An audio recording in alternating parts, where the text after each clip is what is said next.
You know that feeling. Waking up, the alarm goes off, and just, before you even open your eyes, you just feel a bit off. Yeah, like you didn't quite land back in your body, right? Or maybe the day's already starting with some, I don't know, static. Exactly. That feeling of being disconnected, kind of out of sorts, it happens to a lot of us. Mm-hmm. It's like the energy from yesterday, or maybe just random noise, sort of followed you through the night. Right. But what if that feeling, what if how you experience your whole day isn't just about how you wake up? Okay. What if it's actually about how you go to sleep? Like, what if changing just a few minutes right before bed could actually transform your day, your energy, maybe even your life? That's a really interesting angle, and that's pretty much the idea we're diving into today, isn't it? It is. We're exploring practices from Oliver Niño's book, Do This Before Bed, simple 5-minute practices that will change your life. Right, and our source material for this deep dive, it pulls from excerpts of the book, looking at his own story, the mix of science and energy ideas. And specific techniques, right, for like energetic well-being. Exactly. And it's interesting, this work has gotten praise from some pretty well-known people like Jessica Alba, Tony Robbins. That definitely makes you pause and take notice. Yeah, it suggests these aren't just, airy-fairy concepts. They're presented as having real, tangible effects on people's lives. Whether that's business, relationships, or just feeling more, well, at peace. So our mission today really is to unpack the core ideas and these practices from the material Yeah, we want to pull out the key insights. and show you how, based on his 20 years of working with people, these simple bedtime routines might tap into some pretty profound power for healing, for manifestation, for getting clearer. Okay, so at the heart of it all, the main idea is that what you do right before you fall asleep, it's not just about resting your body. It goes deeper. Yeah, it seems to deeply influence your mind, your emotions, your energy, all through your waking hours, that little window before drifting off. Apparently, it's uniquely powerful. And, it's interesting because there's actually science that supports the importance of bedtime routines, even just physically. Oh, yeah. Like what? Well, things like having consistent habits before sleep helps regulate your circadian rhythm, that internal clock. Right, the one that messes everything up when you get jet lag. Exactly. And when that's regulated, you get deeper, more restorative sleep. Your body clears out stuff like adenosine better, that chemical that makes you feel tired. Okay, that makes sense biologically. But where does the subtle part come in? Well, this is where the material connects the physical with these other ideas. Mm-hmm. Many fields, mindfulness, hypnotherapy, even some sleep science folks, they talk about that period just before falling asleep Yeah. as being like a natural hypnotic state. Hypnotic, like swinging watches and clucking like a chicken. No, not quite like that. More like your brain waves naturally slow way down. You go from that busy beta thinking state towards alpha relaxed creating. And then theta, right, which is that really deep relaxation, almost sleep. Precisely. And in that state, your conscious mind, the part that's always analyzing and judging everything, it starts to quiet down. Ah, okay. So the gatekeeper, the mental bouncer, is kind of taking a break. Exactly. And when that critical filter is relaxed, the source says your subconscious mind becomes incredibly receptive. It's described as being ripe for reconditioning. Ripe for reconditioning. Interesting phrase. Yeah. It's like this window opens up where you can plant new ideas, intentions, visualizations, and the subconscious is more likely to just soak them up. Not as future plans, but as if they're already real. Okay, so the theory is that programming then kind of starts working behind the scenes, influencing your thoughts, feelings, actions, nudging you towards making those intentions happen. That's the idea. It's a powerful leverage point, isn't it? It's something we're doing every single night anyway. And, to understand the conviction behind these practices, it helps to look a bit at the author's own story. Oliver Niño, right? Yeah. He apparently went through a pretty major shift.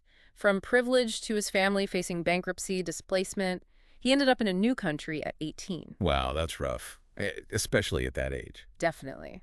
And dealing with feeling like an imposter, depression, a lot of heavy stuff. So he wasn't starting from a place of, having it all figured out. Not at all. He talks about hitting a point where, despite learning things and trying hard, he kept repeating patterns. Business failures, toxic relationships, just feeling unhappy. Familiar patterns. People-pleasing, maybe putting himself last. Exactly. He identified things like that, being highly sensitive, realizing he needed to go deeper than just fixing the surface stuff. So even with knowledge, the old programming was still running the show. Pretty much. So he started experimenting, trying things out, and eventually found these principles and techniques that seem to work, well, universally, regardless of background or beliefs. And he uses his current life-successful business, family, community as kind of proof. Yeah, as evidence that change is possible, his core message really seems to be your past doesn't have to define your future. You can actively create change. Right. And you can start with just a few minutes before bed. He even suggests you only need to be like 5% open to the possibility for it to start working. Not even full belief. Just a crack in the door. Okay, so a really key concept that runs through all of this is energy work. What does that actually mean here? Good question. It seems to stem from that ancient idea, you find it everywhere, right? That there's a universal life force. Like prana, chi? Yeah, or just energy. And this energy flows through us, through everything. It's fundamental to our vitality, our personal power, our well-being. So the sources talk about this energy not just as a metaphor, but as like a subtle force field, something that sustains us and can be like transformed or directed. And that seems to be the idea. Is it something you can measure, though, like electricity? Well, not in the same way, no. The source mentions things like studies on the efficacy of prayer, which show effects even if you can't measure the prayer itself with physics tools. Interesting.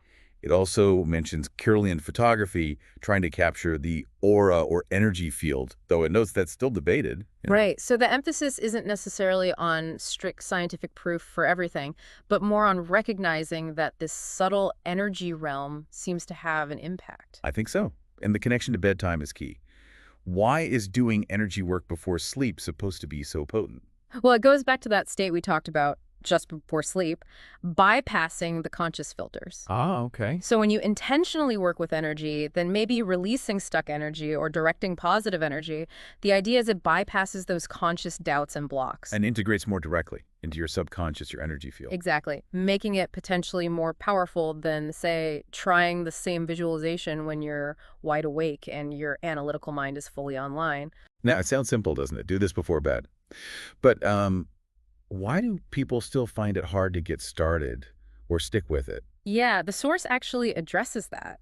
It suggests that common resistance, like saying, oh, it's too much work, often masks something deeper, Like what? like a fear of positive change. Fear of things getting better. That still sounds weird. I know, it's counterintuitive, but think about it.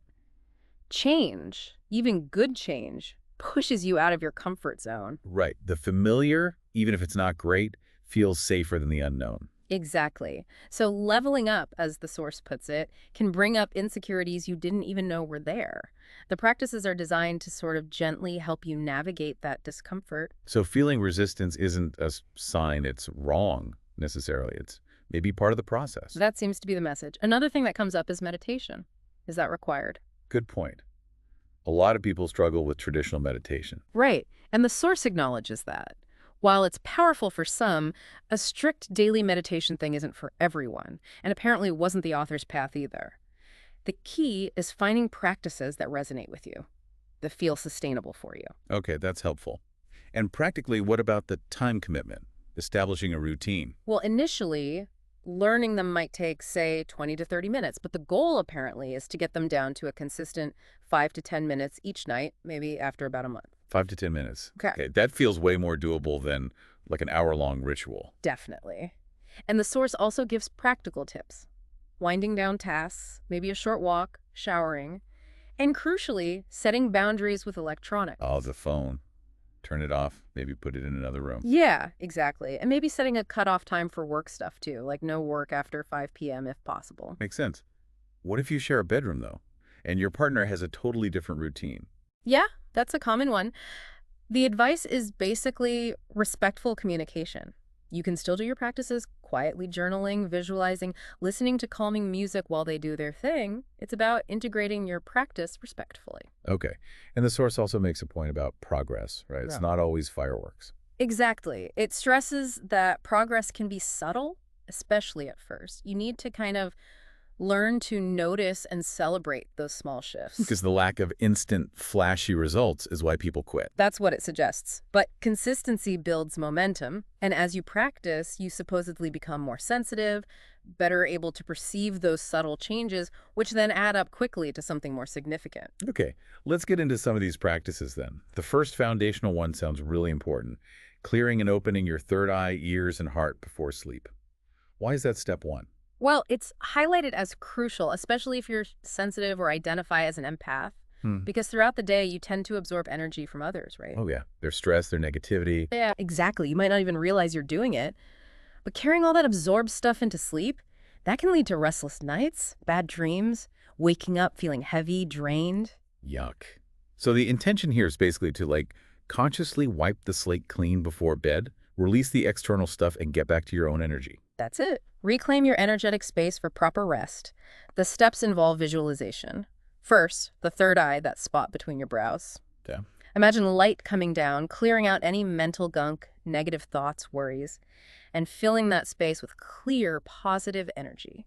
Makes sense. Then the ears. Yeah, because we pick up more than just sound, right? Right. We absorb verbal energy, harsh words, criticism, gossip. Mm-hmm. So you visualize maybe like a little light tornado spinning in your ears, clearing out those low vibrations and filling them with soothing, kind energy instead. Okay, third eye, ears, and then the heart. That feels like a big one.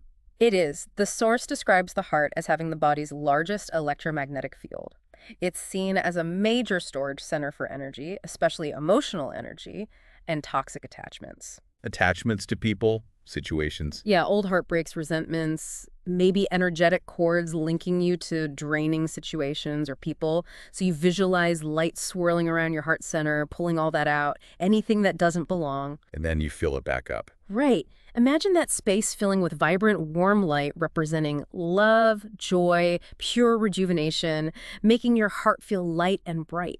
Doing this before sleep means you enter that receptive state without dragging the day's energetic baggage with you. Okay, that's clearing. What's the next foundational practice? Something about raising your vibration. Yes, raising your vibration using specific questions before sleep. Raising your vibration. I hear that phrase a lot. How does it work here, especially with manifesting things? Well, the core idea is that classic like attracts like. So a higher vibration, meaning being in a state aligned with positive energy like joy, gratitude, peace, love. The good stuff. Yeah. That state is said to naturally magnetize people, situations, experiences that resonate on that same high frequency. The author apparently shares stories of clients manifesting things really quickly, sometimes within 24-48 hours, when they do it from this high vibe space. Wow. Okay, so how's that different from trying to manifest something when you're feeling, I don't know, desperate or anxious, low vibration? Right. Manifesting from that lower vibration often comes from a place of lack, fear, needing control, maybe unhealed wounds, or seeking validation from outside. That sounds less effective. The source calls it muddy. It might work sometimes, but it's often temporary or comes with like a hidden cost or unwanted side effects. Like Shannon's story in the book. Exactly. She manifested her ex back, but she did it from a place of deep insecurity and fear of being alone. And guess what? He ended up cheating, causing her even more pain. Oh no. So she got what she asked for, but because the energy behind it was fear-based, the outcome was painful. Precisely. She didn't get the secure, loving relationship she truly needed. So the state you're in while you're focusing on your desire makes a huge difference. High vibration comes from flow, gratitude, surrender, feeling worthy. Got it. So what are these magic questions? Well, the book doesn't spell out the exact 3 questions, but the essence seems to be about focusing on the why behind your desire. Yeah. Really feeling the feeling of having it as if it's already real right now. Connecting with the feeling state. Yes, and ensuring it's for your highest good and the highest good of everyone involved. The practice involves focusing on one specific desire for at least 3 nights, really digging into the expansive reasons why you want it and deeply connecting to those positive feelings. And doing this right before sleep taps into that receptive state again. That's the idea. Planting those intentions, connecting with that high vibration feeling in the hypnagogic state. It bypasses the conscious mind's yeah, buts and gets absorbed by the subconscious as a new reality to work towards. And the source says you don't have to be perfectly healed or wound-free to do this. Right. It's not about being perfect. It's about intentionally adding these new positive beliefs and feelings through the practice so they start to eclipse the old fear-based programming. Okay, practice 1 is clearing. Practice 2 is raising vibration for manifesting. What's the third foundational one? Asking for soul lessons. Yes, asking for your soul lessons before sleep. Soul lesson. Huh. What exactly does that mean in this context? The source suggests that when you feel stuck, like you're hitting the same wall again and again, or just spinning your wheels in a pattern. Been there. Yeah, Yeah. it's often because there's some core soul lesson you're being prompted to learn or integrate. And until you learn it, it can kind of create resistance and keep your vibration lower. Like what kind of lesson? Could be anything, really. Learning to speak your truth, maybe setting better boundaries, fully embracing self-worth, letting go of control. Ah, okay. Like the story about Cade. Exactly. Cade wanted to build his coaching practice, but felt stuck, paralyzed by self-doubt. The source links this back to a toxic relationship he was in. So the relationship was the problem. Well, not directly. The relationship was highlighting the lesson he needed to learn for himself, which was about finding his voice, speaking his truth, building that inner courage. So the relationship acted like a mirror for his internal work. Right. And when he finally found the courage to speak his truth in that situation, everything shifted. The relationship ended, yeah, but it freed him up energetically. He could then step into his power and build the successful practice he wanted, using his authentic voice. That makes sense. So the practices. It involves stating your desire, like, I want to move forward in my career, or I want clarity on this situation.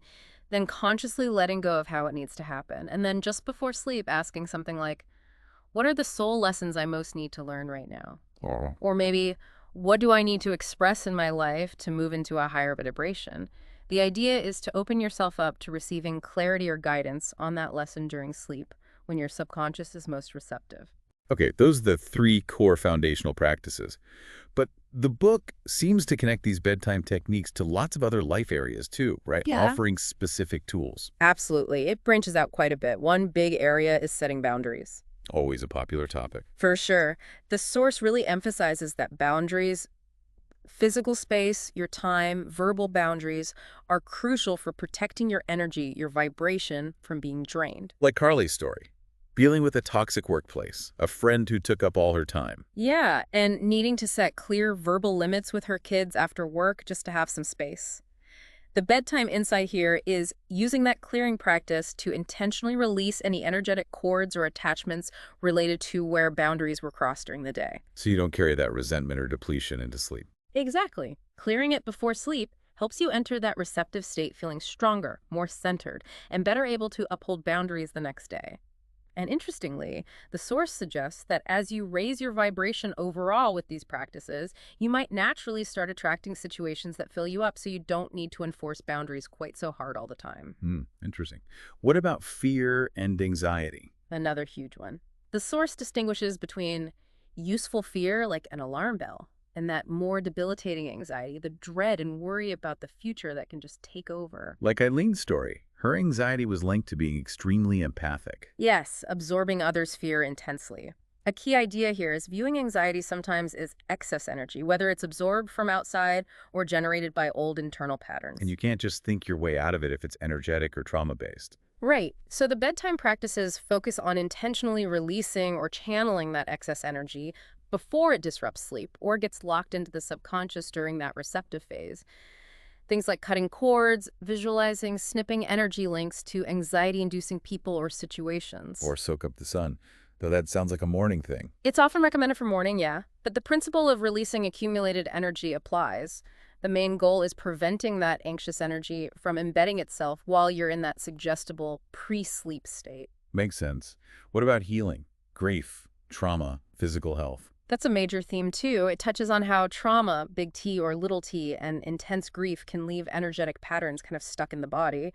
It references concepts like somatic experiencing, where the body's natural stress responses don't complete fully.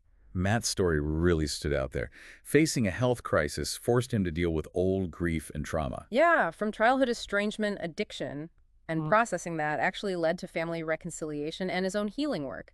It highlights that healing isn't always neat or linear. And the connection to energy. The insight is that physical health and vitality are deeply linked to your energetic flow and your ability to receive good energy. This can get blocked by trauma, grief, or even chronic overgiving. Like Maria finding emotional sweetness helped her physical issues. Exactly. Her curiosity about cravings led her to purpose and healing. So bedtime practices like Love Your Body, where you visualize sending healing light to different parts, or Scoop Out Energy Blocks, visualizing light removing stagnation, these are designed to work directly with the body's energy field during that receptive state to support healing. Okay, what about more out there stuff like intuition, psychic senses, empathy? It dives into that too, defining intuition as that gut feeling, that unfiltered knowing. Psychic senses are presented as like honed intuition-specific abilities like claircognizance, clear knowing, clear sentience, clear feeling, clairaudience hearing. And empathy is being highly sensitive to others' energy, which can be draining if you don't manage it. Right. The source talks about the empath's journey, awareness, then neutrality, learning not to take it all on, and finally, empowerment. Richard's story about being a powerful mirror for others was interesting. So how do bedtime practices help here? The idea is that quieting the conscious mind before sleep naturally creates space for intuitive hits and guidance, and it strengthens your energetic field. So asking specific questions before sleep to develop claircognizance, tuning into body sensations for clairsentience, visualizing protective bubbles before sleep, these all leverage that receptive state to enhance these subtle senses. Fascinating. Love and relationships always a big driver for people seeking change. Definitely.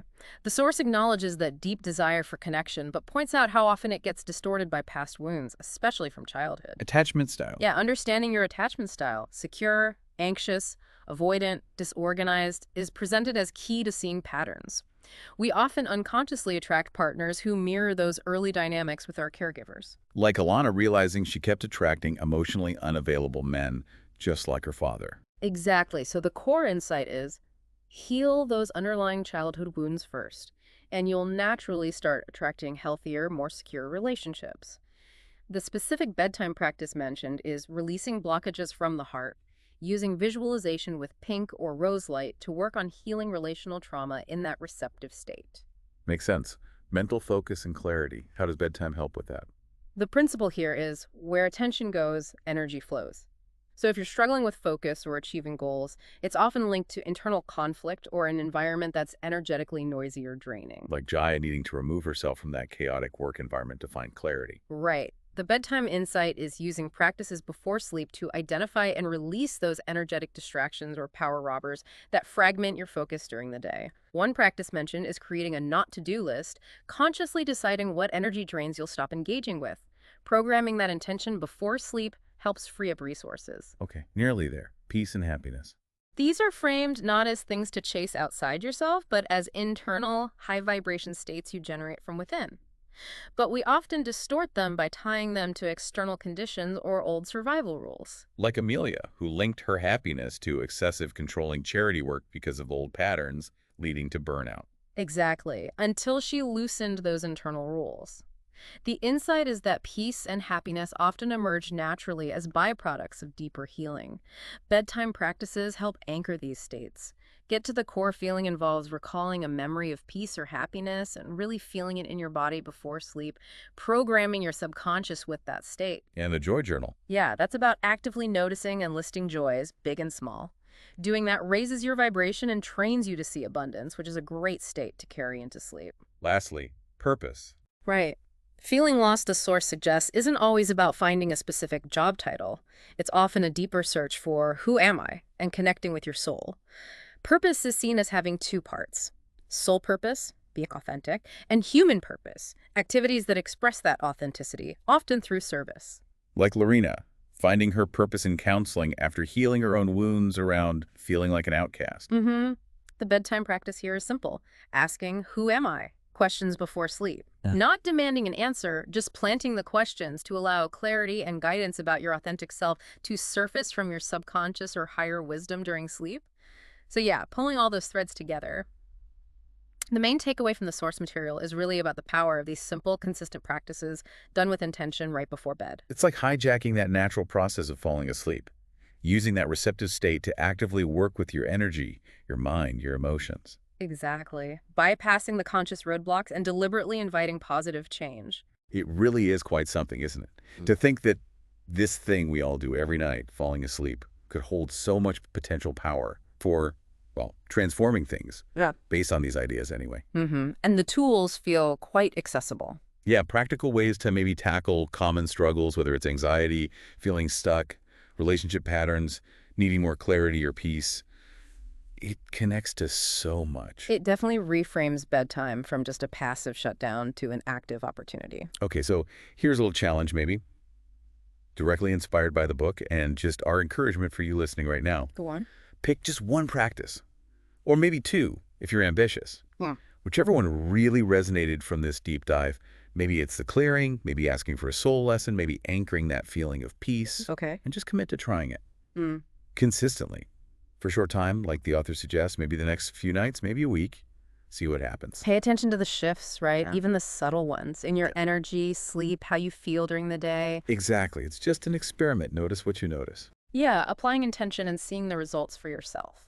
And, okay, one final thought. Something to maybe ponder as you get ready for bed tonight. Mm. If that time just before you fall asleep is this incredibly receptive state where your subconscious is open and processing, Yeah. what powerful seeds could you intentionally plant there tonight to start cultivating the life you really, truly desire? Something to think about for sure.